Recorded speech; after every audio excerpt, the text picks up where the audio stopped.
গভীর রাতে শপিং মলের দোকান থেকে 10 কোটি টাকার স্বর্ণালংকার চুরি।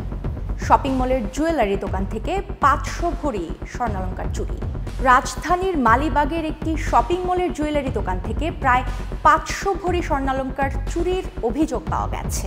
বুধবার গভীর রাতে এই স্বর্ণালংকার চুরি হয়। এর মধ্যে 400 ভরি দোকানের নিজস্ব স্বর্ণালংকার আর 100 ভরি বন্ধকি স্বর্ণালংকার। সংবাদ মাধ্যমকে এমনটাই জানিয়েছেন দোকান মালিক। শেকড় থেকে শিখরে। দেশের বাজারে প্রতি ভরি সোনার দাম 2 লাখ টাকার বেশি। সেই হিসেবে চুরি হওয়া স্বর্ণালংকারের দাম 10 কোটি টাকার বেশি। এই ঘটনায় জড়িত কাউকে এখন পর্যন্ত গ্রেফতার করতে পারেনি পুলিশ। চুরির খবর পেয়ে আজ বৃহস্পতিবার সকালে পুলিশ ঘটনাস্থল পরিদর্শন করেন। পুলিশ বলছে, চুরি হওয়া সোনার পরিমাণ নিয়ে বিভ্রান্তি আছে।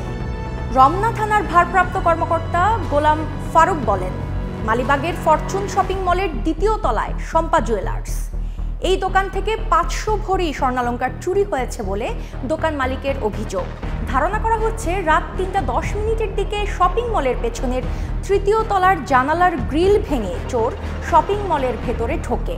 পরে তারা দ্বিতীয় তলার শম্পা জুয়েলার্সের শাটার ভাঙে। দোকানের ভেতরে ঢুকে শোকেসে রাখা স্বর্ণালংকার তারা চুরি করে নিয়ে যায়। শপিং মলের সবগুলো সিসিটিভি ক্যামেরা দেখে চোর শনাক্ত সহ লুট হওয়া স্বর্ণালংকার উদ্ধারের চেষ্টা চলছে।